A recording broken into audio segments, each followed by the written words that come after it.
वहीं मुख्यमंत्री योगी आदित्यनाथ सरकार 2.0 का पहला मंत्रिमंडल विस्तार मंगलवार की शाम को राजभवन में होगा, जिसमें सुबह सपा के अध्यक्ष ओम प्रकाश राजभर, भाजपा विधायक दारा सिंह चौहान और रालोद के 1 से 2 विधायक मंत्री पद की शपथ ले सकते हैं। जानकारी के अनुसार राज्यपाल आनंदीबेन पटेल शाम को लखनऊ लौट रही है, जहां उनके लौटने के बाद राजभवन में शपथ ग्रहण समारोह का कार्यक्रम प्रस्तावित है, जिसमें मुख्यमंत्री योगी आदित्यनाथ, उप मुख्यमंत्री केशव प्रसाद मौर्य, उप मुख्यमंत्री ब्रजेश पाठक, भाजपा के प्रदेशाध्यक्ष भूपेंद्र सिंह चौधरी और सरकार के मंत्री मौजूद रहेंगे। इधर मुख्यमंत्री योगी आदित्यनाथ की अध्यक्षता में कैबिनेट की बैठक आयोजित होगी।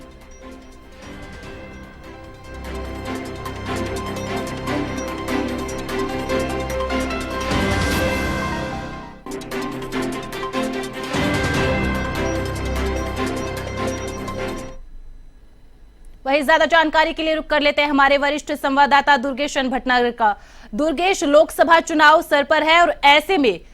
राजस्थान के अंदर भी एक तरीके से मंत्रिमंडल विस्तार के कयास लगाए जा रहे हैं, वही उत्तर प्रदेश के अंदर भी मंत्रिमंडल विस्तार हो सकता है।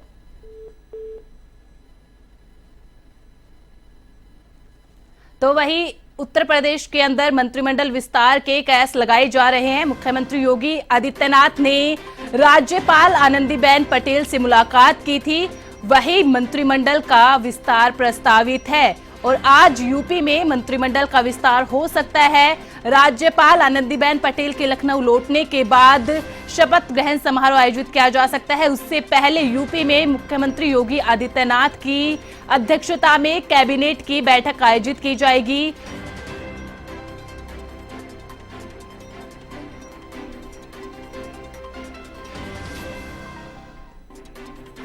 लोकसभा चुनाव बेहद करीब, ऐसे में उत्तर प्रदेश के अंदर मंत्रिमंडल का विस्तार होना, मुख्यमंत्री योगी आदित्यनाथ की अध्यक्षता में मंत्रिमंडल विस्तार से पहले कैबिनेट की बैठक आयोजित की जाएगी। वहीं राज्यपाल आनंदीबेन पटेल के लखनऊ लौटने के बाद शपथ ग्रहण समारोह आयोजित किया जा सकता है।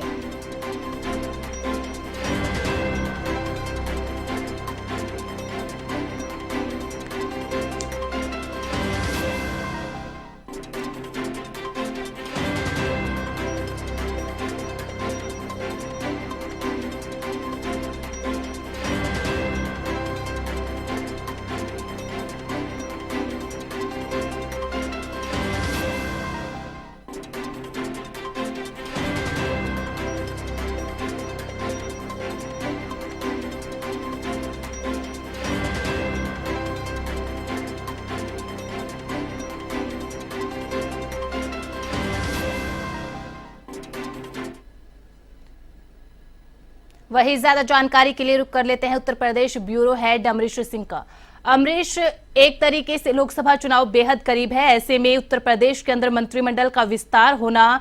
क्योंकि देखिए मंत्रिमंडल विस्तार के अंदर कहीं ना कहीं जातिगत समीकरण को भी साधने की कोशिश की जाएगी। बिल्कुल, देखिए जिस तरीके से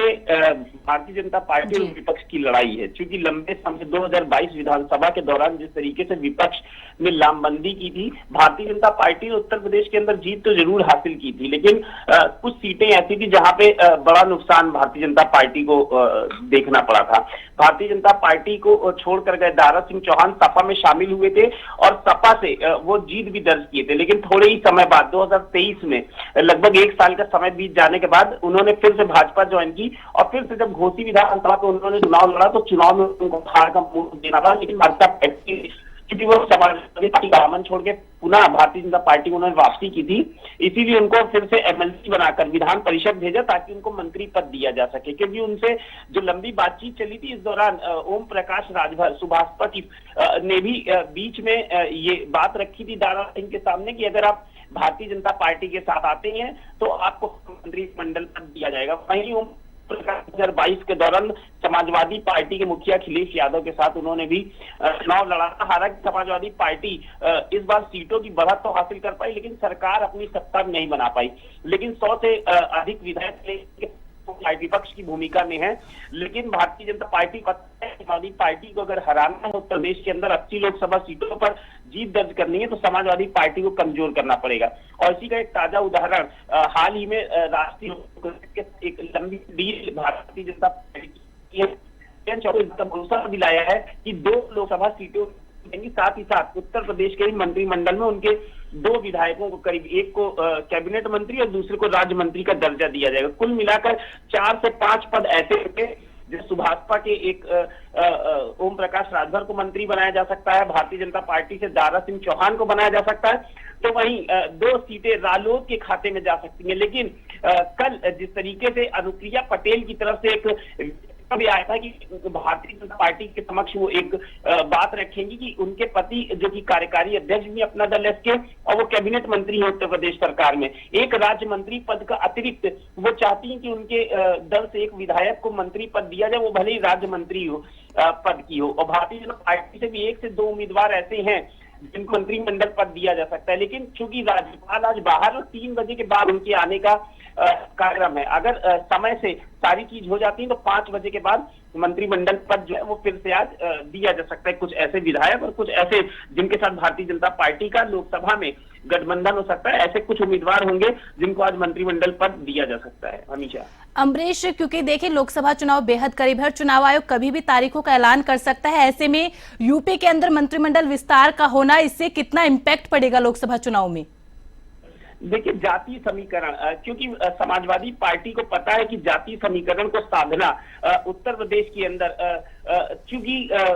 लंबे समय से देखा जाए तो सपा और बसपा उत्तर प्रदेश के अंदर हावी रहे हैं क्षेत्रीय दलों के रूप में। भारतीय जनता पार्टी ने 2014 के बाद से, जब से नरेंद्र मोदी की सरकार बनी थी, उसके बाद से भारतीय जनता पार्टी का जो वोट ग्राफ है वो बढ़ा है। लेकिन अगर हाल फिलहाल की बात किया जाए तो समाजवादी पार्टी की तरफ से अखिलेश यादव ने जनता के बीच में वो जगह जरूर हासिल की है, वोट प्रतिशत अपना बढ़ाया है। भले ही अगर चुनावों की बात की जाए तो चुनाव में हार मिल रही है 2014 के बाद से अखिलेश यादव को, लेकिन ग्राफ बढ़ाया है। और पीडीए की बात जब से की है, इंडिया अलायंस की बात जब से की है, तब से उत्तर प्रदेश के अंदर ये जरूर माना जा सकता है कि इस चुनाव में समाजवादी पार्टी कहीं टक्कर देती नजर आती है। लेकिन चूंकि जनता के बीच में नरेंद्र मोदी का एक चेहरा ऐसा है जहां पे कुछ कह पाना बहुत मुश्किल होगा।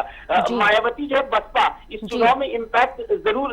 एक क्रिएट कर सकती है, क्योंकि चुनाव को जीतने की उनके आसार बहुत कम है उनकी पार्टी के, लेकिन जो वोट में खलल है वो जरूर डाल सकती है, क्योंकि कुछ ऐसे पिछड़े और कुछ ऐसे दलित और कुछ ऐसे मुस्लिम कैंडिडेट होंगे जिनको मायावती चुनाव में टिकट दे सकती है और समाजवादी पार्टी को बिगाड़ने का काम कर सकती है। तो वहीं एआईएमआईएम ने भी उन सीटों पर अपने प्रत्याशियों को उतारने का